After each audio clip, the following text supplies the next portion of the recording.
Good morning, and welcome to your 5 a.m. cash flow mastery. And my dear friends, the topic for today is budget 2025. क्या बात करेंगे आज हम?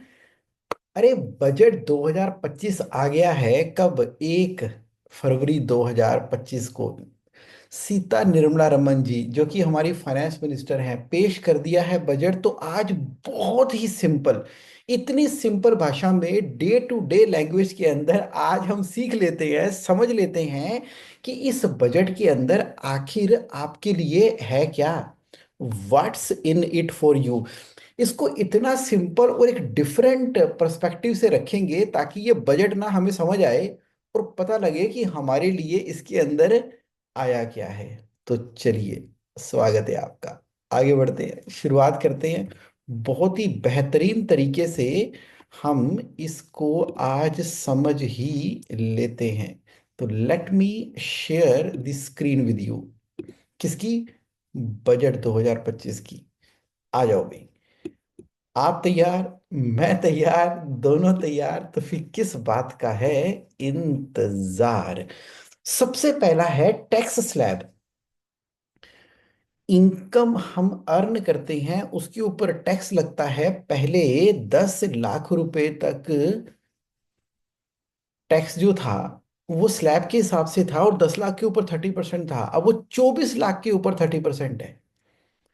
और नया टैक्स स्लैब क्या आ गया? चार का पहाड़ा। चार एकम चार दूनी आठ, तीय 12, चौके 16, पंजे 20। हाँ, और 6 24। 5%, 10%, 15%, 20%, 25%। तो 5% के इंक्रीमेंटल से ये 30% तक जाएगा। और 4 4 लाख की स्लैब है। यहां ध्यान देने वाली बात क्या है कि 4 लाख रुपए तक कोई टैक्स नहीं है और 4 लाख से ऊपर टैक्स आना शुरू हो रहा है। आप कह रहे हो ये क्या बात हुई? आप तो कह रहे थे कि इनकम टैक्स 12 लाख रुपए तक नहीं लगेगा। तो फिर ये 4 लाख का क्या सिस्टम हुआ? फिर ये टैक्स का क्या होगा? देखो, ऐसा है, 12 लाख रुपए तक कोई टैक्स नहीं लगना, क्योंकि एक ना सेक्शन है 87A, जिसके अंदर मिल जानी है रिबेट। 12 लाख पे टैक्स तो बनेगा 60,000 रुपये। टैक्स बनेगा 60,000 रुपये, लेकिन 87A की रिबेट मिल जाएगी और वो 60,000 रुपये टैक्स जमा नहीं कराना पड़ेगा, वो जीरो हो जाएगा। ओके। यानी कि जगमोहन, तुम ये कहना चाहते हो कि टैक्स का पहाड़ा तो 4 लाख तक ही है, यानी कि उसके ऊपर 5 10 15 20% है। 60,000 रुपये तक का टैक्स गवर्नमेंट ने रिबेट के द्वारा खत्म किया है। अब जिनको सैलरी मिलती है ना, चाहे वो डायरेक्टर सैलरी हो, तो 75,000 की डिडक्शन मिलती है। सैलरी के ऊपर एक स्टैंडर्ड डिडक्शन है 75,000 रुपीज की। इसका मतलब ये हुआ कि 12,75,000 रुपये तक कोई टैक्स नहीं लगना सैलरी वालों को। इसका मतलब एक और हुआ कि मान लीजिए आप बिजनेस करते हो, और बिजनेस के अंदर एक प्रोविजन होता है ना। कौन सा? कि आप जो है, अगर बुक्स ऑफ अकाउंट ना मेंटेन करो तो भी चलेगा, अगर आप अपनी सेल का 8% प्रॉफिट दिखा देते हो सेक्शन 44AD के अंदर, प्रिजम्पटिव टैक्सेशन के अंदर। विच मीन्स, अगर आपकी 1.5 करोड़ रुपए तक की भी सेल है और उसका 8% बनता है 12 लाख रुपए, और 12 लाख तक वो टैक्स ही नहीं है। इसका मतलब ये भी हुआ कि मान लो आप प्रोफेशनल हो, कंसल्टेंट हो, और आपको 24 लाख रुपए की प्रोफेशनल फीस मिलती है। अब जिसको 24 लाख की प्रोफेशनल फीस मिलती है, अब सेक्शन 44A DA में क्या होता है? उसका आधा खर्चा मान लिया जाता है। तो 24 लाख की प्रोफेशनल फीस आई, आधा खर्चा हो गया। उसके लिए कोई बुक्स ऑफ अकाउंट मेंटेन नहीं करनी, तो इनकम रहेगी 12 लाख की। अब 12 लाख पे कोई टैक्स नहीं है। यानी कि वो प्रोफेशनल है जो 12 12 लाख रुपए, 24 24 लाख रुपए की साल की रिसिप्ट आ रही है। इसका मतलब ये हुआ कि आपके बिजनेस के अंदर आपका बेटा, जो advocate, LLB, consultant, legal practitioner, professional, या किसी भी तरह के टेक्निकल स्किल्स की प्रोफेशनल फीस दे रहा है, कि आपकी कंपनी से जब आप उसको 24 लाख रुपए साल के देते हो, 2 लाख रुपए महीना देते हो, तो यहाँ कंपनी में 24 लाख का खर्चा मिला, और उधर इंडिविजुअल के अंदर कोई टैक्स ही नहीं है 12 लाख रुपए तक का। और बाकी जो प्रोफेशनल्स हैं, ये इम्प्लीकेशन है, क्योंकि मैंने तो देखो बजट आपके लिए लेके आना है बड़े सिंपल तरीके से जिसको आपको समझ में आए, और प्रैक्टिकल यूज केस स्टडी भी हो। तो आज समझ लो, एकदम अलर्ट हो जाओ और बड़े ध्यान से नोट करते जाओ। बड़ा मजेदार और यूजफुल पहली बार ऐसा बजट आया है जिसके बारे में हम कह सकते हैं कि वाकई ही अलग अलग हर एक बिंदु के ऊपर बेनिफिट हुए हैं। इस बात का ध्यान रखो कि जो सेक्शन 87 है उसकी रिबेट मिल रही है आपको, यानी कि अब ओल्ड रिजीम, हमारे पास ऑप्शन होता था ना, इनकम टैक्स रिटर्न फाइल कर रहा हूं जी, ये ओल्ड रिजीम में करूं कि न्यू रिजीम में करूं। अब तो ओल्ड रिजीम बेनिफिशियल बची नहीं, क्योंकि ये सारी की सारी जो छूट 87A की दी है वो नई रिजीम में दी है। तो अब पुरानी रिजीम किसी काम की नहीं रही। अब ऑप्शन भी सोचने की जरूरत नहीं पड़ेगी। 1 अप्रैल 2025 से 26 की जो रिटर्न फाइल करोगे, कब फाइल करोगे? वो करोगे जुलाई 2026 में। यानी कि ये वाली जो रिटर्न फाइल करनी है वो तो जुलाई 2025 में करनी है ना, वो तो पिछली वाली है। और ये प्रोविजन कब से लागू हो रहा है? जो आप इनकम कमाना शुरू करोगे अप्रैल 25 से लेके मार्च 26 तक, और उसमें ओल्ड रिजीम खत्म, बेनिफिशियल नहीं रही। एक और सुन लो, 12 लाख रुपए की इनकम है, लेकिन उसके अंदर आपको कैपिटल गेन की इनकम आई है। आप शेयर ट्रेडिंग करते हो, शॉर्ट टर्म कैपिटल गेन हो गया, लॉन्ग टर्म कैपिटल गेन हो गया। तो उतने पोर्शन के लिए 87A की कोई रिबेट नहीं है, ये ध्यान रखना। मतलब कि आपकी टोटल इनकम के अंदर कैपिटल गेन वाले हिस्से को हटा दो, वो 12 लाख में इंक्लूड नहीं है। उसके ऊपर तो जो स्पेशल टैक्स का रेट देना है वो देना ही है। जैसे कि 12.5% टैक्स लगता है लॉन्ग टर्म कैपिटल गेन के ऊपर, और बाकी टैक्स लगता है वो आपकी नॉर्मल इनकम का पार्ट माना जाएगा। तो उसके नॉर्मल इनकम में आने की वजह से जिस स्लैब में जो टैक्स लगना है ना, वो लगना ही लगना है। तो कैपिटल गेन के ऊपर 12 लाख की डिडक्शन नहीं है। और कुछ लोगों ने कहा कि जीवन एक बात था, अगर किसी की इनकम 12 लाख रुपए है, उसका 60,000 रुपये टैक्स बनता है, तो नहीं देना। लेकिन अगर किसी की इनकम 12 लाख 1 रुपया है, तो उसका टैक्स कितना बनेगा? 60,000 जमा कुछ बनेगा, चलो 500 रुपये लगा लो, तो उसका टैक्स बन जाएगा 60,075 रुपये। तो मान लो 500 रुपये की इनकम बढ़ने की वजह से मुझे 59,500 टैक्स जमा कराना पड़ जाएगा। तो वो तो मेरी नेट इनकम फिर नीचे आ गई। नहीं, ऐसा नहीं है। उसके लिए भी एक प्रोविजन दे दिया उन्होंने, कौन सा? Section 115 BAC। यानी कि 12 लाख से आपकी इनकम बढ़ रही है, तो उस समय देखो टैक्स कितना बना और इनकम कितनी बढ़ी, दोनों में से जो कम है ना वो टैक्स देना है। यानी कि अगर मेरी इनकम 12,500 रुपये है तो टैक्स देना है 500 रुपये। अगर मेरी इनकम 12,01,000 रुपये है तो टैक्स देना है 1,000 रुपये।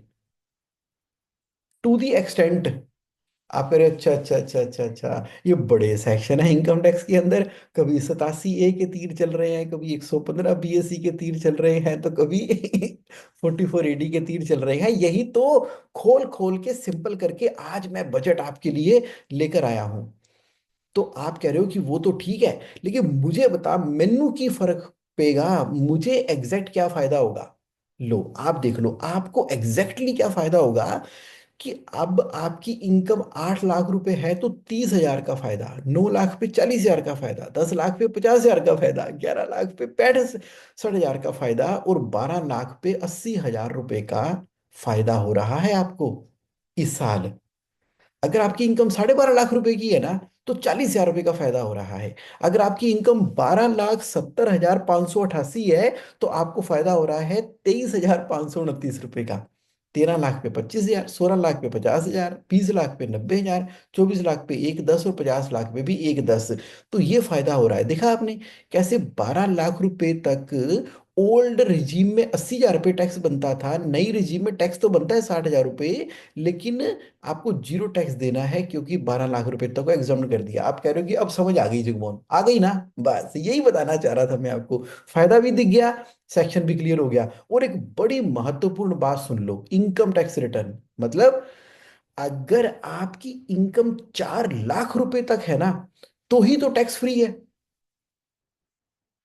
आप कह रहे हो कि जुगोन मेरी इनकम तो ना 10 लाख रुपए की है, और तुम कह रहे हो 12 लाख रुपए तक को टैक्स ही लगता, मैं रिटर्न नहीं फाइल कर रहा। अरे रिटर्न फाइल करनी पड़ेगी, इनकम टैक्स की रिटर्न तो फाइल करनी पड़ेगी, क्योंकि टैक्स तो 4 लाख तक की एग्जम्प्ट है ना। 10 लाख तक टैक्स नहीं बना। अगर आप गलती से अपनी रिटर्न नहीं फाइल किया, आपकी फैमिली के अंदर मान लो 5 रिटर्नें हैं, तो आपने फाइल ही नहीं की। आपने किसी की 10 लाख की इनकम है, किसी की 11 लाख की है, किसी की 8 लाख की है, 10 हजार की पेनल्टी है उसके ऊपर, इनकम टैक्स रिटर्न ना फाइल करने के ऊपर। तो यानी कि निल की रिटर्न फाइल करनी पड़ेगी, हाँ करनी पड़ेगी। भारत सरकार ये कह रही है कि जानकारियां हमें देते रहो, पैन नंबर अप्लाई कर लो, पैन नंबर अप्लाई करके हर साल इनकम टैक्स रिटर्न तो फाइल करते रहो। उसमें हमें दिखाओ कि इतना टैक्स बनता है और इतना एग्जम्प्ट हो गया है, दिखाओ पूरा। नहीं दिखाओगे पेनल्टी लगेगी 10 हजार रुपए की। अच्छा अच्छा अच्छा अच्छा। और तो और गवर्नमेंट ये चाह रही है कि आप हमें रिटर्न फाइल करते रहो। अगर गलती से आप अपनी रिटर्न फाइल करने में कहीं चूक गए ना, तो आप अगले 2 साल तक रिटर्न फाइल कर सकते थे, अब अगले 4 साल तक रिटर्न फाइल कर सकते हो। नहीं समझ आई जुमोन? देखो ऐसा है, इनकम टैक्स रिटर्न फाइल करने की सीमा क्या होती है? 31 जुलाई। अगर आप 31 जुलाई तक रिटर्न फाइल कर दोगे, ओके। लेकिन अगर आपने लेट रिटर्न फाइल की ना 31 दिसंबर तक, तो 5 हजार की पेनल्टी देनी पड़ेगी, दे दो।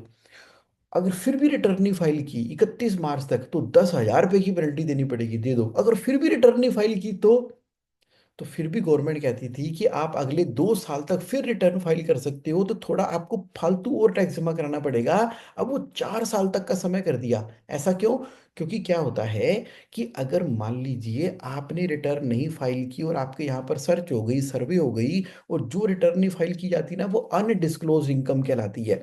और वो जो अनडिस्क्लोज इनकम है, उसके ऊपर टैक्स का रेट कोई 25%, 30%, 4% नहीं है, सीधा 60% टैक्स का रेट है। और अनडिस्क्लोज इनकम के ऊपर 100% से लेके 300% तक पेनल्टी भी लगती है।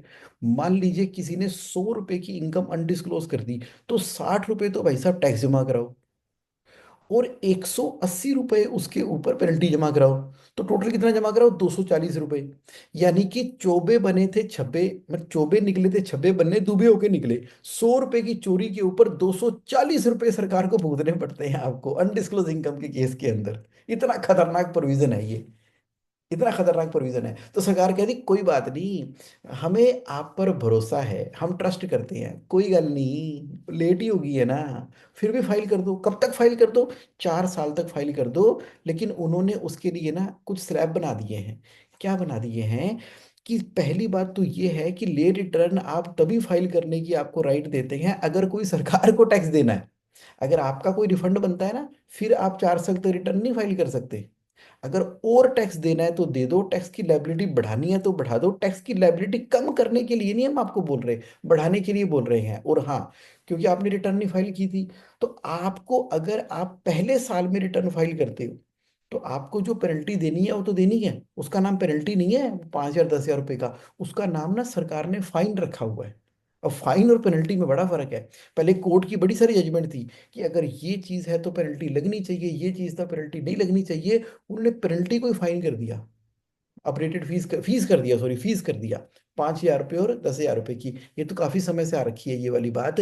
लेकिन अब उन्होंने कहा कि पहले क्या था जो आप लेट रिटर्न फाइल करोगे, तो जितना टैक्स बनता है 100 रुपए का, तो 125 रुपये जमा करा देना। दूसरे साल फाइल करोगे तो 150 रुपये जमा कराना, तीसरे साल फाइल करोगे तो 160 जमा कराना, चौथे साल करोगे तो 170 कराना। यानी कि चौथे साल रिटर्न तो फाइल कर सकते हो, आप फाइल करना भूल गए थे। और उसके ऊपर जितना टैक्स बनता है, उसके ऊपर 70% एक्स्ट्रा टैक्स भी जमा कराना है आपको। यानी कि गवर्नमेंट इस बात के लिए आपको प्रोत्साहित कर रही है कि आप खुद अपने आप से अपना डाटा हमारे साथ इनकम टैक्स रिटर्न फाइल करके शेयर किया करो, सो दैट कि आप जो है एक ट्रांसपेरेंट सिटीजन रहें, हमें कुछ कहना ना पड़े। मैथमेटिकल कैलकुलेशन लगा दी है, 4 साल तक वो करो। अब गवर्नमेंट कहाँ पे फोकस कर रही है? सिर्फ और सिर्फ अपने सॉफ्टवेयर के द्वारा, जहाँ पे टैक्स चोरी के केसेस हैं जो इंफॉर्मेशन टेक्नोलॉजी के द्वारा पकड़ती है, वहां पर कर रही है। ये उन्होंने प्रोविजन दे दिया इस बजट के अंदर। यानी कि relying upon on citizen of the country. 2 घर। पहले क्या था? आपके पास मान लो 2 घर हैं, तो एक घर तो आपका सेल्फ ऑक्यूपाइड रहता था, जिस पे कोई टैक्स नहीं लगता था। और दूसरा घर ये मान लिया जाता था कि चाहे आपने किराए पर दिया है या किराए पर नहीं दिया, ऐसा मान लिया जाएगा कि वो किराए पर दिया हुआ है और उसका जो अमाउंट है वो डीम्ड रेंट कहलाएगा, और उस रेंट के ऊपर आपको टैक्स देना पड़ेगा। क्योंकि उनका कहना था कि यार घर तो किसी का एक ही हो सकता है ना, तो कोई दो दो घरों में रात को कैसे सो सकता है, तू इतने सोएगा या उतने सोएगा। लेकिन दो घर क्यों, ऐसी करके थी क्योंकि पहले गवर्नमेंट क्या करती थी, जहां से मौका मिले वहीं से टैक्स निकालो, जो रिटर्न फाइल करता है उसी से टैक्स ले लो। ऐसी सोच हुआ करती थी पुराने जमाने में। लेकिन अब ये सोच धीरे धीरे बदलती चली जा रही है, और अब उन्होंने कहा कि कोई बात नहीं, आपके पास दो प्रॉपर्टियां आपके नाम पे रजिस्टर्ड हैं और दोनों को ही आप सेल्फ ऑक्यूपाइड कहते हो। क्योंकि आजकल ठीक है, बच्चे बड़े होते हैं, हमने दो घर अपने नाम पे लिए होते हैं, बेटे बेटी के नाम पर भी ले लिए, किसके ले लिए, होता ही है।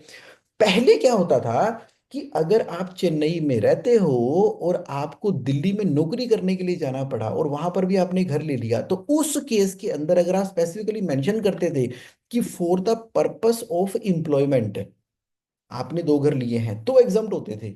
अब वो कंडीशन हटा दी है। उन्होंने कहा कोई बात नहीं, ले लो।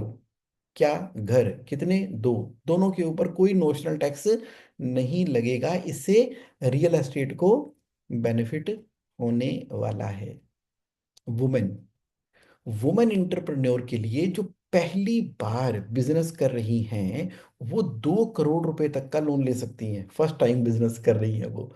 अभी उनकी कैटेगरी है SC ST। तो आज SC ST के अंदर कोई वुमेन अपना बिजनेस शुरू करती है तो भारत सरकार बिना किसी गारंटी के उसको 2 करोड़ रुपए तक का लोन देने को तैयार हो गई है। अच्छा, जो SC ST नहीं है, उनको कोई चिंता वाली बात है, उनको भी वाली कोई बात नहीं है। जो ओवरऑल बजट पेश किया गया है ना महिला और बाल विकास के लिए, वो 26,889 करोड़ का बजट पास किया है। देख लो कितना अमाउंट उस एरिया के अंदर आ रहा है। और आर्टिफिशियल इंटेलिजेंस का जमाना है, तो इसकी बात क्यों ना होती इस बजट के अंदर, कर दी बात। इंडियन AI मिशन के ऊपर भारत ने क्या बोला कि हेल्थ और एग्रीकल्चर के लिए आर्टिफिशियल इंटेलिजेंस को डेवलप करने के लिए हम 2,000 करोड़ रुपए का बजट एलोकेट कर रहे हैं। अब ये करना किसने है, आपके बिजनेस ने ही करना है। देखो कैसे करोगे आप। इसके अलावा भारत सरकार ने artificial intelligence centre for excellence के लिए 500 करोड़ रुपए और एलोकेट कर दिए, जिसके अंदर उन्होंने बोला कि इस सब्जेक्ट के ऊपर क्लासरूम टीचिंग्स होएंगी, असेसमेंट्स होएंगी, प्रोसेस की इंप्रूवमेंट होएगी, क्वालिटी एजुकेशन होएगी। अब ये करनी किसने है, आपकी कंपनी ने करनी है या आपने इंडिविजुअली करनी है। आप देखो कि आज आर्टिफिशियल इंटेलिजेंस के अंदर भारत सरकार अगर 2,000 करोड़ एक, 500 करोड़ रुपए एक एलोकेट कर रही है, तो आपका बिजनेस कहाँ पर स्टैंड कर रहा है, क्या करना है आपने इस एरिया के अंदर। IIT, आजकल के जो यंग बच्चे हैं उनके लिए 6,500 और सीटें खड़ी कर दी हैं IIT के लिए। अब उसके लिए उन्होंने क्या सोचा कि देखो जी, अगर 6,500 सीटें बनानी है तो उसके लिए क्या करना पड़ेगा, खर्चा तो करना पड़ेगा। उनकी फैसिलिटी बनानी पड़ेगी, बच्चों के रहने के लिए जगह और बच्चों के खाने पीने के लिए किचन। अब उनके काम करने के लिए उनकी जो IIT का इंफ्रास्ट्रक्चर बनाने के लिए जो और बाकी सब फैसिलिटीज डेवलप होनी है, क्लासरूम्स बनने हैं, उसके ऊपर भी खर्चा होना है। तो अब आप समझने की कोशिश करो कि जब ये 6,500 सीटें IIT बनाने के लिए इतना बड़ा इंफ्रास्ट्रक्चर बनना है, तो इस इंफ्रास्ट्रक्चर को बनाएगा कौन, आप ही बनाओगे ना। अच्छा, किताबें, इस गवर्नमेंट ने ये बोला है कि इंडियन लैंग्वेज जो है ना, उसको ट्रांसलेट करने के लिए बड़ी different different Indian language available है और कमाल की नॉलेज अवेलेबल है भारत के अंदर। उसका नाम दिया है इंडियन नॉलेज सिस्टम। उसके लिए ना 10 करोड़ से बढ़ाकर 50 करोड़ रुपए तक का बजट कर दिया गया है। और टोटल एजुकेशन का जो बजट है वो 78,572 करोड़ है। यहाँ पर मैं आपको जागरूक करना चाहूँगा कि देखो हम कहते हैं ना कि काम नहीं है, काम नहीं है, मार्केट के अंदर समझ नहीं आ रही क्या हो रहा है। आप थोड़े से ना अपने दिमाग के चक्षु खोलो और समझने की कोशिश करो कि अगर मान लीजिए जो पुरानी पुरानी किताबें किसी डिफरेंट चीज़ों के अंदर अब भारत सरकार जो है भारत की नॉलेज को वो आगे लेके आना चाह रही है, तो ये धूल मिट्टी खा रही किताबें हैं उसको कन्वर्ट करने का काम, ट्रांसलेट करने का काम, अरे करेगा कौन? करेगा कौन? आप ही करोगे ना। आप देखो कि अपने बिजनेस के अंदर किस तरीके से अपने काम के अंदर अपनी वर्किंग के अंदर इसको ऐड करने के लिए जा रहे हो। क्योंकि ना 50,000 लेबोरेटरीज जो हैं इस बार गवर्नमेंट स्कूल्स के अंदर बन रही हैं। यानी कि बच्चों का इंटरेस्ट, रुचि किसके अंदर आए? साइंस के अंदर आए। उसके लिए क्या करना पड़ेगा? मान लो एक सरकारी स्कूल है, सरकारी स्कूल में एक लैब बन गई, बच्चे ने देखा कि एक बीकर के अंदर पानी डाला, उसमें केमिकल डाला, बीजों से बुलबुले निकले। वो तो यार कमाल है, बुलबुले कैसे निकले? कहीं से धुआं निकला, कहीं से पटाखा पड़ गया, कहीं से कुछ और चीजें हो रही हैं। ये जब छोटा बच्चा होता है ना, खास तौर पे जब वो 6वीं 7वीं 8वीं से लेके 10वीं तक जा रहा होता है, तो उसके अंदर बड़ी क्यूरियोसिटी होती है कि तारे चमकते क्यों हैं, हवा हल्की क्यों है। तो ऐसी बहुत सारी चीजें हैं। अगर बचपन में ही उसको इस तरह के एक्सपेरिमेंट के द्वारा इंटरेस्ट पैदा कर दिया गया ना, तो कल को कौन बड़ा साइंटिस्ट बन के आने वाला है, ऐसी सोच ये सरकार लेकर आ रही है। तो एक लैब नहीं बननी, दो भी नहीं बननी, 50,000 लैब बननी है, वो भी सरकारी स्कूलों के अंदर। तो मुझे बताओ आपका बिजनेस क्या कर रहा है? ये बनानी किसने है? उसके लिए सामान चाहिए होगा, इक्विपमेंट चाहिए होंगे, ट्रेनिंग चाहिए होगी, नॉलेज चाहिए होगी। आपको भी कोलैबोरेट करना पड़ेगा ना। तो जैसे हम कहते हैं कि एक्सपोर्ट और गवर्नमेंट बिजनेस जो है, आपके बिजनेस को रॉकेट लगाने के लिए दो बड़े इंपॉर्टेंट एरियाज हैं। तो इसमें आप आइडेंटिफाई करो कि क्या चीज आपको कोरिलेट करती है जिसके द्वारा आप इसको कर सकते हो। आगे चलते हैं। टूरिस्ट के स्पॉट कितने? 50 टॉप टूरिस्ट स्पॉट जो है ना इंडिया के अंदर, वो फर्दर डेवलप होने हैं। उसके लिए 2000 2,541 करोड़ रुपए का बजट सैंक्शन कर दिया गया है इस बार के बजट के अंदर। टूरिस्ट स्पॉट, आप भी टूर एंड ट्रैवल के अंदर हो, मुस्कुराहट आ गई आपके चेहरे के ऊपर, देखो। अब आप उन एरियाज को पहले तो आइडेंटिफाई करो कि वो 50 स्पॉट्स कौन से हैं जहां पर ये डेवलपमेंट होनी है। तो वहां पर आपकी प्रेजेंस है क्या? आप डायरेक्टली या इनडायरेक्टली इस चीज से कैसे कोरिलेट कर सकते हो? एक नई अपॉर्चुनिटी निकल कर आई है, आपके बिजनेस को नए सिरे से समझने का मौका आ गया है। 2,541 करोड़ रुपए तो खर्च होने ही हैं, वो भी इसी साल का बजट है, वो इसी साल का। समझो, जागो। आप कह रहे हो ठीक है, अब सुनो। आप कह रहे हो मैं बिजनेस कर रहा हूँ, एमएसएमई हूँ। अरे एमएसएमई की लिमिट देखो इस बार कितनी बढ़ा दी है। अगर आप माइक्रो थे 5 करोड़ पे, अब वो 10 करोड़ हो गया है, डबल। अगर आप स्मॉल थे, 50 करोड़ की लिमिट थी, वो 100 करोड़ कर दी गई है। हमारे क्लाइंट हैं जो ट्रांसपोर्टेशन का बिजनेस करते हैं और उनको जो है गाड़ियां वगैरह बुक होती है उनकी, तो उनको 50 करोड़ तक की लिमिट के अंदर ही स्मॉल इंटरप्राइजेस के अंदर आकर बहुत सारे गवर्नमेंट से कॉन्ट्रैक्ट मिला करते थे। अब सडनली 100 करोड़ हो गया। कहते जुगनू जी ये तो मजा आ गया, ये तो भैया डबल हो गई मेरी टर्नओवर, और मेरी कैटेगरी वही की वही रहेगी, क्योंकि कंपटीशन खत्म हो गया ना। और आप मीडियम एंटरप्राइज देखो, 500 करोड़। तो जैसे जैसे भारत में तरक्की हो रही है, आपके बिजनेस के अंदर तरक्की हो रही है, इस बात को इस बार के बजट के अंदर में ध्यान रखा गया कि आपकी टर्नओवर 500 करोड़ तक की भी है ना, तो भी आप एमएसएमई कहलाते हो।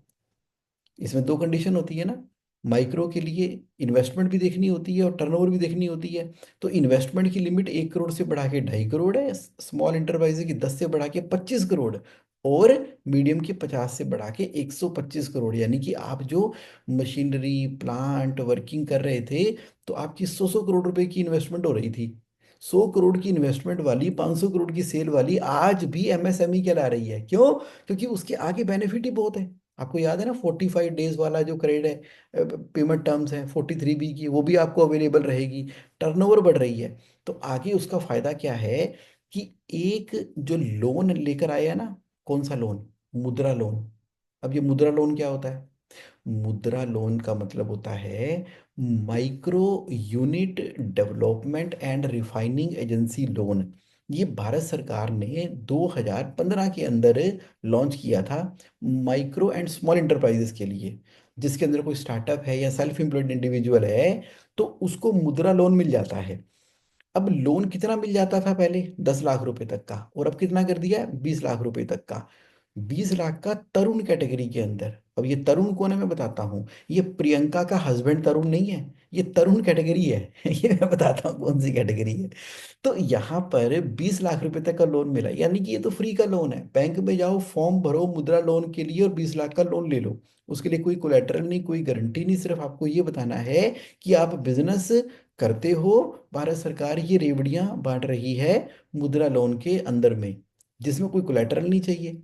किसको मिल रहा है ये, स्मॉल बिजनेस को, शॉपकीपर को, आर्टिस्ट आर्टिस्ट को, फूड वेंडर को, ट्रक ओनर को, सर्विस सेक्टर वाले को, वुमन एंटरप्रेन्योर को और एमएसएमए वाली को मिलता है। जिसका इंटरेस्ट रेट डिपेंड करता है आपकी क्रेडिट वर्दीनेस के ऊपर, यानी कि लोन है, कोई गिफ्ट नहीं है। लोन मिल रहा है 20 लाख रुपए तक का, जो कि 10 लाख रुपए का था। और इसको 3 से लेके 5 साल तक आप वापिस कर सकते हो। तो जो मुद्रा लोन है ना, वो 3 तरह के होते हैं। इसके नाम देखना, शिशु शिशु लोन 50 हजार रुपए तक ही मिलेगा, यानी कि अभी आपने ताजा ताजा बिजनेस शुरू किया है।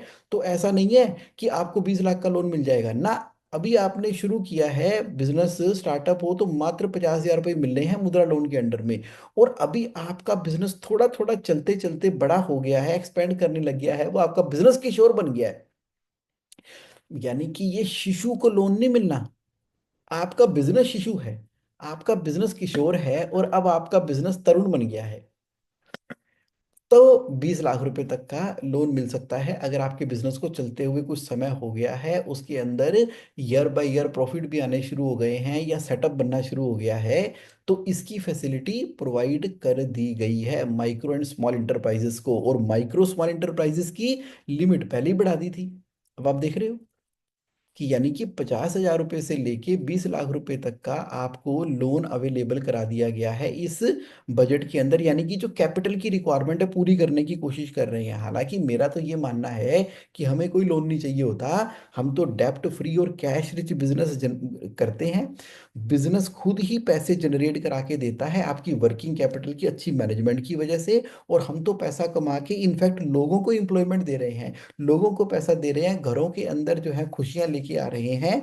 हमें ऐसे 50 हजार 20 लाख के लोन नहीं चाहिए होते, लेकिन फिर भी कई बार ऐसा होता है बजट के अंदर। एक समय ऐसा आता है कि जब आपको पैसे की इमरजेंसी या उस तरह से रिक्वायरमेंट होती है, तो ये ऑप्शन अवेलेबल है बिना कोलेटरल के। कब तक, 20 लाख रुपए तक का अवेलेबल है। समझ आ गई, आप कह रहे हो आ गई समझ, तो आगे बढ़े। चलो सुनो, अब आप मान लो एक्सपोर्ट करते हो, तो आपके हाथ में पक्का एक्सपोर्ट ऑर्डर है, तो इसकी लिमिट इंक्रीज कर दी गई है। आपको 5 करोड़ रुपए तक का पहले पैकिंग क्रेडिट मिल जाता था ना, अब इस बजट में 10 करोड़ रुपए तक कर दिया है। यानी कि आप जो है बाहर से एक्सपोर्ट ऑर्डर सिर्फ लेकर आओ। अभी एक्सपोर्ट किया नहीं है आपने, आपकी कंपनी है, एक्सपोर्ट करती है, और कंफर्म ऑर्डर आपके हाथ में आ गया है पूरे वर्ल्ड में से कहीं से भी। अब ये कंफर्म ऑर्डर आप बैंक को दिखाओ, बैंक आपको 10 करोड़ रुपए तक की लिमिट सैंक्शन करेगा पैकिंग क्रेडिट, जिसका रेट ऑफ इंटरेस्ट बहुत कम होता है, जिसको मैं ऑलमोस्ट फ्री वाला लोन बोलता हूँ। अब उसके पैसे आपके बैंक में हैं। अब यहाँ से आप सप्लायर की पेमेंट करो, लेबर की पेमेंट करो, पूरा माल तैयार करो, रेडी करो, पैसे क्या लगे, कुछ भी नहीं, 10 करोड़ सरकार ने दे दिए पैकिंग क्रेडिट में। अब आपने एक्सपोर्ट कर दिया, एक्सपोर्ट करते के साइन के ऊपर आपको पेमेंट आ गई, पेमेंट आ गई तो लोन उतर गया, खत्म हो गया, पैकिंग क्रेडिट जीरो, आपने अपना प्रॉफिट कमा लिया। कितने रुपए तक का, 10 करोड़ रुपए तक का। कहाँ बोला है ये इस बार के बजट में, देखो सीधा ही डबल डबल, डबल ही डबल कर रखा है इस बार के बजट के अंदर। और वो कह रहे हैं कि पहले हम आपको 10 करोड़ रुपए तक का कोलेटरल फ्री लोन देते थे एक्सपोर्ट के लिए, अब 20 करोड़ रुपए तक का ले लो कोलेटरल फ्री एक्सपोर्ट करने के लिए। तो यानी कि भारत सरकार ने क्लियर सिग्नल दे दिया है कि हम ना ग्लोबल शक्ति बनना चाहते हैं। आप भारत में बनने वाले अच्छे प्रोडक्ट एंड सर्विसेज को जरा दुनिया तक पहुंचाओ। सिर्फ अपनी दुकान तक सीमित मत रहो, अपनी सिटी तक सीमित मत रहो, अपनी स्टेट तक सीमित मत रहो, अपने नॉर्थ ईस्ट वेस्ट इंडिया तक सीमित मत रहो। जरा अपने पंख फैलाओ, इंडियन मल्टीनेशनल कंपनी बनो, पूरे पूरे विश्व को दिखा दो कि हम विश्व गुरु हैं, और अपनी अच्छी चीजें जो भारत की सभ्यता के हिसाब से, भारत की प्रोडक्शन के हिसाब से मेक इन इंडिया करो, बाहर एक्सपोर्ट करो, सिर्फ कंफर्म ऑर्डर हमारे हाथ में दिखाओ, और बैंक से आप पैकिंग क्रेडिट लिमिट ले लो। कितने बढ़िया क्रेडिट के सिग्नल भारत सरकार दे रही है। किसी जमाने में चाइना ने भी ऐसा करना शुरू किया था। तो अब भारत सरकार भी इस तरफ अग्रेसिव कदम बढ़ा रही है, तो बजट को इस नजर से देखने की कोशिश तो करो। जो आज अपॉर्चुनिटी अवेलेबल है ना, वो कभी भी अपॉर्चुनिटीज अवेलेबल नहीं हुई थी। तो कैश फ्लो मैनेजमेंट के एरिया के अंदर पैकिंग क्रेडिट एक बहुत महत्वपूर्ण रोल बनाता है। मैं बैंक की सीसी लेने से मना करता हूँ, सरकार ने भी कहा सीसी छोड़ो पीसी लो। मैं नॉर्मल सीसी लेने से मना करता हूं, उन्होंने कहा ना टर्म लोन लो, क्योंकि टर्म लोन लो के आप एसेट क्रिएट करोगे और over a period of time EMI के द्वारा लोन को खत्म कर दोगे, और बिजनेस आपका बढ़ रहा है। तो आपकी कैपिटल की जो रिक्वायरमेंट है वो फुलफिल करने के लिए कोलेटरल फ्री अपॉर्चुनिटी अवेलेबल हो रही है। जागो, आगे बढ़ो, समझो, बिजनेस के मॉडल को, डिजाइन को ठीक करो ना। स्टार्टअप स्टार्टअप जो 2016 से मुहिम चली थी और 2025 में खत्म हो गई थी, उसको 5 साल के लिए और बढ़ा दिया कि आप 2030 तक और स्टार्टअप बनाओ। कोई बात नहीं, अगर आप स्टार्टअप बनाते हो और आपकी टर्नओवर 100 करोड़ तक की हो जाती है स्टार्टअप की, आप ना 10 सालों में से 3 सालों के अंदर टैक्स देने की जरूरत ही नहीं है। यानी कि स्टार्टअप इंडिया का सर्टिफिकेट आपको मिल चुका है, आपकी टर्नओवर 100 करोड़ से नीचे है, और मान लीजिए आपका तीसरे साल में प्रॉफिट आ गया, आप बोलो मैं नहीं दे रहा टैक्स, तो तीसरे चौथे पांचवें 3 साल तक कोई टैक्स नहीं। नई नई कंपनी शुरू की, पहले साल में खूब प्रॉफिट आ गया, आपने कहा मैं नहीं टैक्स दे रहा, पहले दूसरे तीसरे साल में कोई टैक्स ही नहीं। यानी कि आप 10 सालों के पूरे ब्लॉक के अंदर कोई 3 साल चुन सकते हो जिसके अंदर कोई टैक्स आपने नहीं देना। जो स्कीम 2025 में खत्म हो रही थी वो 5 साल बढ़ा के 2030 तक कर दी है। तो स्टार्टअप शुरू करो। मैं तो वैसे ही बोलता हूं कि जब आप बिजनेस कर रहे हो तो आपकी होती है एक फ्रंट एंड कंपनी होती है ना, और एक होनी चाहिए बैक एंड कंपनी। तो उस बैक एंड कंपनी को स्टार्टअप कंपनी बोल लो। तो हो सकता है कि स्टार्टअप कंपनी के अंदर आप ट्रेडिंग कर रहे हो सकता है स्टार्टअप कंपनी के अंदर कुछ कंसल्टिंग कर रहे हो, कुछ कर रहे हो। आपकी front end company private limited company है, back end company LLP company है। तो क्या होगा, इधर से लायबिलिटी लिमिटेड हो गई, प्रॉफिट भी आपने कर लिया ट्रांसफर प्राइसिंग के हिसाब से, और जब पैसे की रिक्वायरमेंट है वो यहाँ पर भी अवेलेबल है, और उसके बाद स्टार्टअप इंडिया के अंदर आप 3 साल का टैक्स का बेनिफिट भी ले लोगे। है ना फायदा ग्रुप कंपनी बनाने का, front end back and. Budget को थोड़ा सा ना अच्छे से ध्यान से डिफरेंट तरीके से देखो, समझो, जानो, करो। कमाल हो रखा है, कमाल हो रखा है। हमने सिर्फ ये नहीं देखना, पॉलिटिकली स्टडी नहीं करना, अखबारों में आ गया कि बजट अच्छा आया, बजट बुरा आया, बजट में ये महंगा हो गया, वो सस्ता हो गया। अच्छा, महंगा सस्ता तो हम कर ही लेंगे, लेकिन पॉइंट क्या है, what's in it for me, वहां से देखा करो चीजों को। बजट तो बजट ही है ना, बजट तो बजट ही है। भारत ही एक ऐसा देश है जहां पर ना बजट पे सबको चाह चढ़ जाता है। वरना बंदा पूछे बजट में, वो तो सरकार का बजट है भाई, जो खर्चे करने पूरे साल में करने वो बताना है। पूरे वर्ल्ड में किसी भी देश में किसी को चाह नहीं चढ़ता। अब चाह चढ़ता है पंजाबी का वर्ड है, हिंदी में समझ लेना आप। किसी को चाह नहीं चढ़ता, ना पाकिस्तान में, हम ना अमेरिका में, ना कनाडा में सरकार आती है बजट करती है, इंटरनल मैटर होता है। लेकिन हमारे यहाँ पर संसद में जब पढ़ा जाता है, पूरा देश फोकस होकर देखता है कि यार इस बार बजट में क्या है, क्या होगा। ऐसी एक्साइटमेंट इसलिए हुई थी क्योंकि बजट के समय ना एक्साइज के रेट बढ़ाए कम किए जाते थे, और एक्साइज जो है वो पेट्रोल या बाकी सब चीज़ों पे लगती थी। तो उसके बाद ना कीमतों में सडनली चेंज होता था। तो जिस दिन बजट आता था उसके उसी समय से कीमतें डिस्क्लोज होती थी, इसलिए बहुत एक्साइटमेंट रहती थी। अब वो एक्साइज तो चला गया, जीएसटी आ गया, बट अब हमने बजट को किस एंगल से देखना है, हमें देखना है what's in it for me, कि मेरी लाइफ में, मेरे बिजनेस में सिर्फ इतने में नहीं सीमित रह जाना कि चलो जी टैक्स की सीमा बढ़ा दी है, 60,000 रुपये से मेरा टैक्स बच जाएगा। अरे एक साल में 60,000 का बेनिफिट होगा, लेकिन यहाँ पर बजट के अलग अलग प्रावधानों को अपने बिजनेस के हिसाब से देख रहे हो, तो हजारों नहीं, लाखों नहीं, करोड़ों रुपए का आपको बेनिफिट हो रहा है। यहां से सुनो, बजट 2025 को, और 5 लाख रुपए का क्रेडिट कार्ड किसको मिल रहा है, माइक्रो इंटरप्राइजेस को। मान लीजिए आपका बिजनेस जो है वो उद्यम पोर्टल के ऊपर रजिस्टर्ड है, तो सरकार कह रही है कि वहीं पर अप्लाई कर दो, और हमसे एक 5 लाख रुपए की लिमिट वाला क्रेडिट कार्ड ले लो। कभी आते ना आईसीआईसीआई बैंक, ये बैंक वो बैंक आपको क्रेडिट कार्ड दे रहे हैं, उसकी जगह के ऊपर अब अगर आप माइक्रो इंटरप्राइजेस हो, अब माइक्रो इंटरप्राइजेस की लिमिट देखो कितनी बड़ी हो गई है। पहले उसकी लिमिट कितनी थी माइक्रो की, ये देखो, ये लो, पहले लिमिट थी 5 करोड़ की, अब 10 करोड़ तक की टर्नओवर है। एक बिजनेस है जिसकी टर्नओवर 10 करोड़ रुपए तक की है, वो माइक्रो कहलाएगी। अब वो 10 करोड़ तक वाली को भी 5 लाख रुपए का क्रेडिट कार्ड मिल जाएगा। कैसे?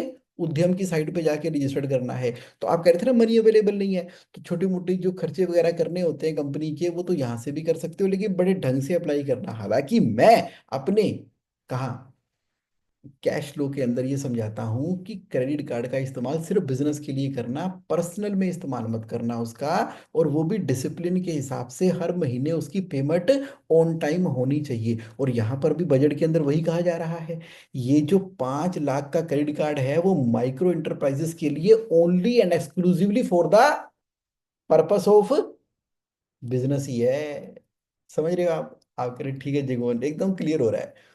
10,000 करोड़ रुपए का अल्टरनेटिव इन्वेस्टमेंट फंड बना दिया सरकार ने, गवर्नमेंट बैक्ड। कहां पर? Infra, IT company, technology company के अंदर पैसा इन्वेस्ट करने के लिए। अभी तक तो आपने यही सुना है ना, जो अल्टरनेटिव इन्वेस्टमेंट फंड होते हैं, अगर हम आईपीओ लेकर आते हैं तो एसएमई आईपीओ के अंदर एआईएफ से इन्वेस्टमेंट हो जाती है। एआईएफ जो है वो सिर्फ आईपीओ में इन्वेस्ट नहीं करता, एआईएफ तो और कई जगह पे करता है। और मान लो 10,000 करोड़ थोड़े थोड़ी होते हैं, वो सरकार ने एलोकेट कर दिए अल्टरनेटिव इन्वेस्टमेंट फंड को। कहां पर इन्वेस्ट करने के लिए? आपकी टेक्नोलॉजी कंपनी में इन्वेस्ट करने के लिए। क्योंकि क्या हो रहा है, पूरे विश्व के अंदर कभी जो है वो चैट जीपीटी आ जाता है, तो कभी जो है वो डीप सीक आ जाता है। तो टेक्नोलॉजी ऐसी चेंज हो रही है कि टेक कंपनियां जो है ना, वो आज की नीड ऑफ द डे है। और टेक कंपनियों में क्या होता था कि जब वो बैंक के पास लोन के लिए अप्लाई करती है, तो बैंक वाला बोलता है, हाँ जी कितने का लोन चाहिए? सर हमें जी 50 लाख का लोन चाहिए। अच्छा बताओ तुम्हारी प्लांट और मशीनरी कितने की है? सर प्लांट और मशीनरी तो कुछ है नहीं, मैं तो घर में ही लैपटॉप पे कुछ अपना सॉफ्टवेयर वगैरह बना देता हूँ। कहता बस। अच्छा, प्लॉट कितना है, लैंड कितनी है, वो सब कितना है, और किस तरह के प्रोडक्ट में डील करते हो, रॉ मटेरियल कितना चाहिए होता है, सप्लायर को कितनी पेमेंट करनी होती है, वर्किंग कैपिटल की क्या रिक्वायरमेंट है? कहता कुछ नहीं जी, मैं सुबह आराम से उठता हूँ और जाके अपने स्टडी रूम में बैठ जाता हूँ और अपना लैपटॉप खोल के वहीं पर ही एंट्रियां करता रहता हूँ, वहीं से मैं अपने बड़े बड़े सॉफ्टवेयर बना लेता हूँ। बैंक कहता है तेरा कुछ नहीं हो सकता, हम इस तरह की टेक कंपनियों को कोई लोन नहीं देते, तुम्हारे लिए कोई स्कीम नहीं है हमारे पास, है तुम्हें लोन नहीं मिल सकता, अभी तुम्हारे पास कोई कोलेटरल नहीं है, कोई बिजनेस मॉडल नहीं है, तुम सुबह बिना ब्रश किए बैठ जाते हो और अपना सॉफ्टवेयर चलाना शुरू कर देते हो। ये कोई बिजनेस होता है? बैंकों को समझ ही नहीं आया टेक्नोलॉजी का बिजनेस, जबकि पूरी की पूरी दुनिया ही चेंज कर दी टेक्नोलॉजी के अंदर, है ना? कितनी इंटरेस्टिंग बात है। तो अब क्या हुआ है, इसकी बात को ध्यान में रखते हुए सरकार ने 10,000 करोड़ रुपए का बजट कर दिया है। अगर आपकी टेक्नोलॉजी कंपनी इस चीज के लिए, आईटी कंपनी एलिजिबल है, तो ये फंड आपको पैसे देगा। ये खर्च होने हैं पैसे, इन्वेस्ट होने हैं। इस साल का बजट है 10,000 करोड़ रुपए का। आप क्या बात कर रहे हो? आप क्या बात कर रहे हो कि मेरे को फंड नहीं मिलता, मेरे को एड नहीं मिलती, मेरे को तरीका नहीं मिलता? क्योंकि सही कोलैबोरेशन नहीं है ना आपको, सही जगह का ही नहीं पता, घर में ही कुड़ते रहते हो आप। बाहर निकलो, समझो, देखो आसपास क्या हो रहा है। और अगर आप फुटवेयर बिजनेस के अंदर हो, टॉय बिजनेस के अंदर हो, जो कि लेबर इंटेंसिव होते हैं, तो उनके लिए स्पेशल स्कीमें आ गई हैं। जहां जहां पर लेबर इन्वॉल्व है ना, सरकार कह रही है कि हमसे कुछ बेनिफिट ले लो, अप्लाई कर दो गवर्नमेंट स्कीम के अंदर में, जिसके अंदर कई प्रोविडेंट फंड हो गए, कई ईएसआई के हो गए, कोई स्कीम्स हो गई, कोई इंसेंटिव हो गए, कोई आयुष्मान योजना हो गई। किसके लिए? आपके वर्कर के लिए। और ना जाने कितने सारे बेनिफिट हैं। इस बार खास तौर पे गिफ्ट पैकेजेस बनाए गए हैं फुटवेयर और टॉय इंडस्ट्री के लिए। आप भी इसी के अंदर हो, तो करो, इसी साल में पैसे खर्च होने हैं। और इनकम टैक्स अभी तक कौन पढ़ पाता था? चार्टेड अकाउंटेंट पढ़ पाते थे। उसमें लिखा होता था कि as per section 139(1) you need to file your income tax return provided henceforth thereto and subject to the condition mentioned therein, subject to explanation 34, notification number 15, circular number 36, read with supreme को judgement versus सोरमन सोरमन। इतना टेढ़ा मेढ़ा income tax act है हमारा, 1961 में आया था, और 1961 से लेके 2025 तक सेक्शन 1 से लेके 297, तो 297 सेक्शन नहीं है, तो सेक्शन 115 होगा, फिर 15 के आगे 115 ए होगा, 115 बी होगा, जब एबीसी खत्म हो जाएगी 115 बीबीए होगा, बीबीसी होगा, बीबीडी होगा, बीबीडी के अंदर भी section 115 BBD, sub section 3 explanation 4, उसका भी सब क्लोज 34 के अंदर अमेंडमेंट, ऐसे करके इतना बड़ा फैल चुका है हमारा इनकम टैक्स एक्ट 1961 ने। तो करोड़ों जजमेंट, करोड़ों नोटिफिकेशन, करोड़ों सर्कुलर कोई पढ़ने के लिए बैठता है, वो कहता है कि यार कुछ समझ नहीं आ रही ये क्या मतलब है, ये शेड्यूल ए शेड्यूल बी, चिंता खत्म, खत्म चिंता। अब एक कॉमन आदमी के पढ़ने के लिए, क्योंकि टैक्स तो लोगों ने देना है, लोग कहते हैं हमें ही नहीं समझ आ रहा हमने देना क्या है तो मतलब कितना मुश्किल बना रखा है। इनकम टैक्स का बिल अगले हफ्ते पेश हो जाएगा, जिसका नाम रखा हुआ था डायरेक्ट टैक्स कोड। ये हमारे गिरीश ऊंझा सर हैं, जो गुरुजी हैं, इनकम टैक्स के चैंपियन हैं। तो उनकी पूरी इन्वॉल्वमेंट है इसके, मतलब ड्राफ्टिंग वगैरह के अंदर ही। तो पूरा सिंपल लैंग्वेज में बना के ड्राफ्ट आपके सामने आ जाएगा। तो इससे पुराना इनकम टैक्स एक्ट खत्म हो जाएगा और नया इनकम टैक्स बिल आपके सामने आएगा। अब देखो कब पास होता है, महीने में पास होता है कि 6 महीने में होता है कि साल में होता है कि 2 साल में होता है, आ जाएगा। भाई कम से कम अगर आएगा तो 1 अप्रैल 2026 के बाद ही आएगा, अभी तो आ नहीं सकता, क्योंकि अभी का तो बजट दे दिया। और इसके अंदर 12 लाख रुपए करने का मतलब यह है कि सिग्नल दे दिया गया है कि नए इनकम टैक्स बिल के अंदर टैक्स के रेट और सिंपल और कम होने वाले हैं। तो अब इसका आगाज कर दिया गया है। आप देख रहे हो किस तरह से सिंप्लीफिकेशन, हाँ सिंप्लीफिकेशन लाइफ को करने के हिसाब से चीजें आगे बढ़ रही हैं। तो जिनके पैसे नेशनल पेंशन स्कीम में पड़े हुए थे ना, और जब वो विड्रा करते थे तो उनके ऊपर टीडीएस कटता था। तो गवर्नमेंट ने क्या कर दिया है, 29 अगस्त 2024 के बाद से उसके ऊपर कोई इंटरेस्ट तो दे नहीं रही है। उन्होंने कहा है कि जिसने विड्रा करना है विड्रा कर लो, कोई टीडीएस नहीं काट रहे हो, मजा आ गया। वरना क्या था, ये पैसा बच्चों को मिलना था।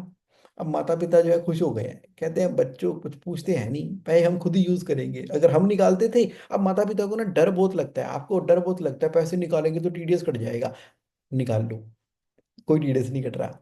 ये आपके लिए बजट के अंदर प्रावधान कर दिया गया है। और ये सुनो, केवाईसी क्या हो रहा था, बार बार जाना पड़ रहा था बैंक में। अब आपके 3 4 5 अकाउंट हैं, कभी कोई अकाउंट डोरमेंट हो जाता है, कभी कोई डोरमेंट हो जाता है। जितनी बार बैंक में कुछ करने के लिए आते हो, कहते हैं भाई साहब आपको आना पड़ेगा, आपका केवाईसी कराना पड़ेगा। फिर वही फोटो, फिर वही आधार कार्ड, फिर वही पैन कार्ड, फिर वही साइन, बैंक में जाके शक्ल दिखा के मैडम के सामने साइन करके केवाईसी करवाना पड़ता था। अब ये सारे झंझट खत्म, सेंट्रलाइज केवाईसी का सिस्टम शुरू कर दिया। आधार पैन ड्राइविंग लाइसेंस जो है वो यहाँ पर सेफ रहेंगे।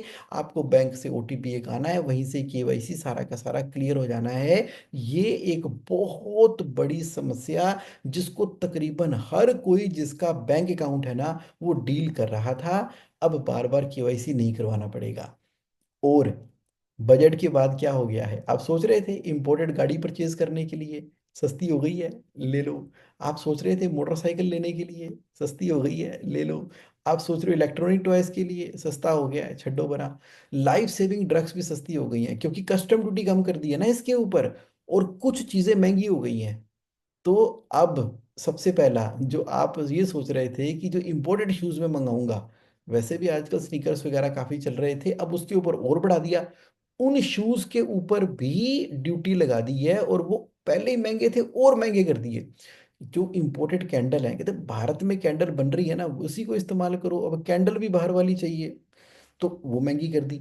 रेडीमेड गारमेंट जो बाहर से आप मंगवा रहे थे वो महंगे हो गए। और इंटरेक्टिव फ्लैट पैनल डिस्प्ले होते हैं ना जो ऑफिस में कॉन्फ्रेंस रूम में आप लगाते हो, वो भी महंगे हो गए हैं। और पीवीसी फ्लेक्स फिल्म और शीट अगर आप बाहर से लेते हो तो वो भी महंगी हो गई है इस बजट के बाद, क्योंकि कस्टम ड्यूटी बढ़ गई है। और बाहर से लाए गए सोलर सेल भी महंगे हो गए हैं।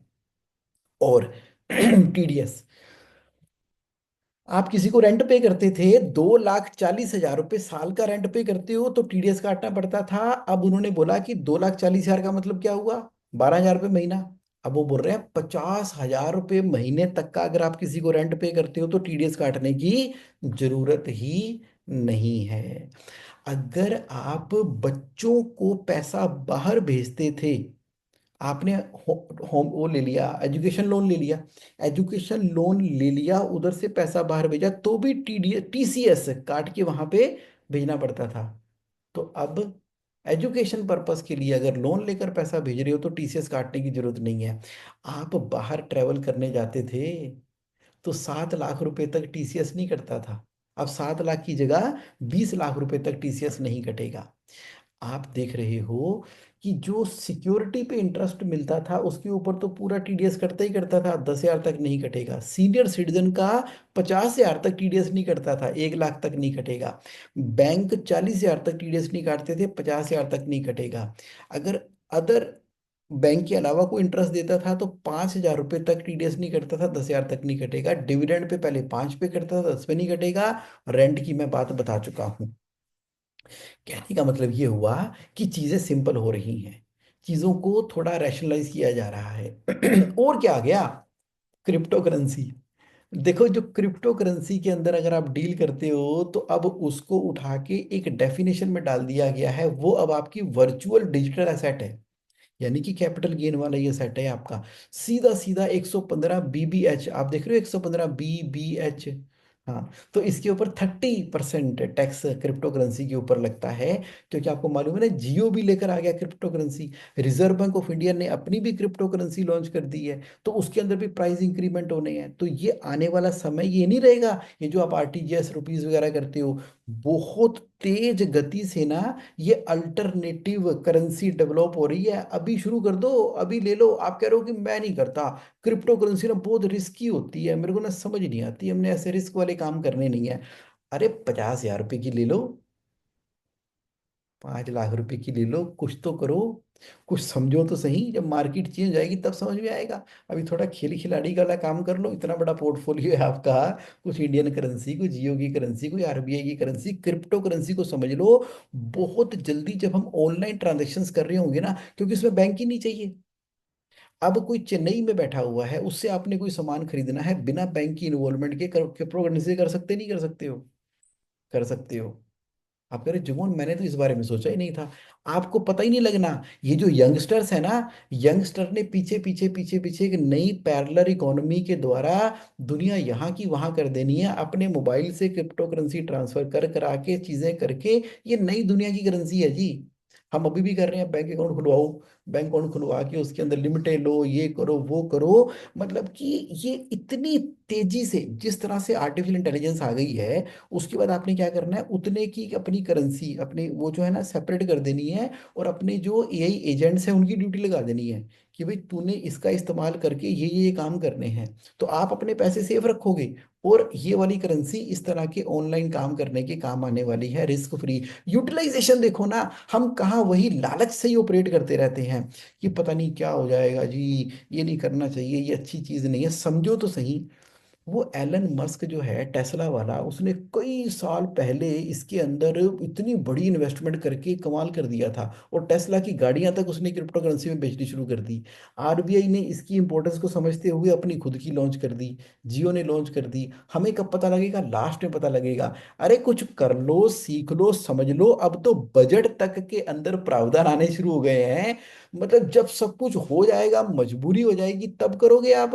थोड़ा बहुत तो करो ना। चलो समझ लो, ये वर्चुअल डिजिटल एसेट्स हैं आपके। और अब क्या है, अगर आप इलेक्ट्रॉनिक और आईटी टेक्नोलॉजी से रिलेटेड हो, और आपका कोई दोस्त एनआरआई या फॉरेन वाला बंदा बाहर बैठा है, और आपको वो सलाह देता रहता है कि देखो जी, इस तरह से आप अपना एआई डेवलप कर सकते हो, इस तरह से अपनी आईटी डेवलप कर सकते हो, इस तरह से अपने इलेक्ट्रॉनिक कर सकते हो, आपको उसको पैसे देने पड़ते थे। तो यानी कि बाहर का बंदा आपको सर्विस दे रहा है, जब आप उसको पैसे देते थे तो सेक्शन 195 के तहत 30% टैक्स काटते थे आप उसका। वो कहते थे फायदा ही नहीं है यार इंडिया को कोई सर्विस प्रोवाइड करने का, इतना इतना तो टैक्स काट लेते हो। तो आपको मैं कोई भी इंफॉर्मेशन टेक्नोलॉजी की नॉलेज नहीं दे रहा, दे दो यार। फिर कहता है कि देखो ऐसा है, मुझे तो मेरे इतने पैसे चाहिए, बाकी भारत का जो भी टैक्स पड़ेगा वो आपको पे करना पड़ेगा। टैक्स तो भारतीयों को ही पे करना पड़ रहा था। गवर्नमेंट ने इस वाली चीज को समझा और उन्होंने बोला कि अगर कोई नॉन रेजिडेंट हमारे रेजिडेंट को इंफॉर्मेशन टेक्नोलॉजी में सर्विस प्रोवाइड करता है, तो उसको 75% इनकम को इनकम ही नहीं माना जाएगा, सिर्फ 25% को इनकम माना जाएगा। प्रेजम्पटिव टैक्स यहां पर भी लगा दिया, मात्र 25% को इनकम माना जाएगा। यानी कि उसके ऊपर इफेक्टिव टैक्स जो है वो 30% से कम होके 10% से भी कम रह गया है। अब देखो, अगर हम समराइज करना चाहें इस बार के बजट को, तो कैसे समराइज करेंगे? इस बार के बजट का ध्यान है इकोनॉमिक ग्रोथ के ऊपर, जॉब क्रिएशन के ऊपर, इंफ्रास्ट्रक्चर के ऊपर, और 12 लाख रुपए की इनकम तो एग्जाम कर दी है, एमएसएमई की क्रेडिट स्कोर को बढ़ा दिया गया है, मुद्रा लोन 20 लाख तक का कर दिया गया है, पीएम आवास योजना के अंदर 10 लाख करोड़ रुपए रह लो सारे अपने अपने घरों में। एग्रीकल्चर के बेनिफिट तो दे ही दिए हैं, एजुकेशन में भी एआई को लेकर आ गए हैं। रिन्यूएबल एनर्जी अब जो है वो पेट्रोल डीजल नहीं, अब रिन्यूएबल एनर्जी और न्यूक्लियर पावर के ऊपर इन्वेस्टमेंट के प्रोजेक्ट के ऊपर खास तौर पे ध्यान दिया जा रहा है। हेल्थ केयर पे, स्टार्टअप के ऊपर, डिजिटल पब्लिक इंफ्रास्ट्रक्चर के ऊपर मेजर बूस्ट दिया जा रहा है। और जीडीपी जो कभी 12-12% हुआ करती थी नेगेटिव, अब फिजिकल डेफिसिट जो है वो 4.4% रहा है। तो भारत आजाद हुआ सन 1947 में, और इस बजट में सपना देखा है कि विकसित भारत हो जाएगा 2047 के अंदर। अभी हमारा क्या है? Developing nation. तो डेवलप्ड कंट्री, विकसित भारत 2047, तो उसी डायरेक्शन के अंदर अपने सिटीजन के ऊपर ट्रस्ट करते हुए, एलोकेशन करते हुए इस बार के बजट को पेश किया गया है। तो ये है जी टोटल बजट जो मैंने आपको देना था। Thank you so much for your patience listening. जो मेरे साथ लाइव है, क्वेश्चन है तो चैट बॉक्स में डाल दो। और अगर भी आप कैश फ्लो कम्युनिटी में ऐड नहीं हुए तो send me a message, admin cash flow community 9812699798, ये मेरा मोबाइल नंबर है। और GSAonline.in के ऊपर तो आप हो ही, रजिस्टर्ड ही हो आप तो। और यहाँ से आप अपने पर्सनलाइज क्वेश्चन भी मेरे से पूछते रहते हो, 1 to 1 भी करते ही रहते हो। और thank you so much for your amazing amazing participation. और बड़े ही क्विकली मैं जरा चैट बॉक्स को देख लेता हूँ, क्योंकि संजीव काबरा जी कह रहे हैं कि जगोन, 2 क्वेश्चन है मेरे, कि अगर मैं रिबेट ले रहा हूँ ओल्ड रिजीम के अंदर for rent 20%, full deduction of interest 80C and other, and still regime will be beneficial, I am a businessman proprietary firm। देखो, 1 अप्रैल 2025 से जो आप इनकम अर्न कर रहे हो, तो उस साल की रिटर्न जो आपने फाइल करनी है वो जुलाई 2026 में करनी है। तो संजीव काबरा जी, उसके लिए आपके लिए ओल्ड रिजीम बिल्कुल भी बेनिफिशियल नहीं है, क्योंकि 12 लाख रुपए तक चला गया ना न्यू रिजीम, जिसके ऊपर 60,000 रुपए तक का टैक्स हो गया। तो इसलिए वो बेनिफिशियल आपके लिए नहीं रही। न्यू रिजीम में चलो, चलो न्यू रिजीम में, उन्होंने लेके न्यू रिजीम में जाना था, ये तो बहाने थे, धीरे धीरे धीरे धीरे करके निकाल के ले गए। If there is a capital loss carry forward and now I make a capital gain profit, then what? इस साल में कर लो, 31 मार्च 2026 तक का तो टाइम है ही है ना आपके पास, उसके बाद भी है। और कैपिटल गेन का ओल्ड न्यू रिजीम से कोई चक्कर नहीं है। अच्छा, तो अब उसमें सिर्फ वो है ना कि आपका जो है 12 लाख रुपए तक की इनकम है, वो तो टैक्स प्लानिंग हो जाएगी। बाकी मैं आपको ना बड़ा सिंपल कर देता हूँ संजीव काबरा जी, आप ना ज्यादा टेंशन मत लिया करो मेरे साथ में। सीधा सीधा ये करो कि आप साइट खोलो मेरी। साइट का नाम क्या है? वो वाली JSA वाली, JSA.net.in। कौन सी? दिखा देता हूँ मैं आपको, JSA.net.in खोली। अब यहाँ पर, अरे, JSA.net.in, ये साइट खोल ली। ये नॉलेज बैंक में चले गए। नॉलेज बैंक में कैलकुलेटर है, कौन सा कैलकुलेटर है? टैक्स कैलकुलेटर है, चल भाई टैक्स कैलकुलेटर। अब ये देखो, यहाँ पे क्या लिखा हुआ है? Old regime, new regime. तो मतलब कि ओल्ड रिजीम में कितना टैक्स लगेगा, न्यू रिजीम में कितना टैक्स लगेगा, एकदम बच्चों का खेल है। मान लीजिए आप कहते हो कि मेरे को 15 लाख रुपए, 1 2 3 4 5, 15 लाख रुपए की इनकम होती है।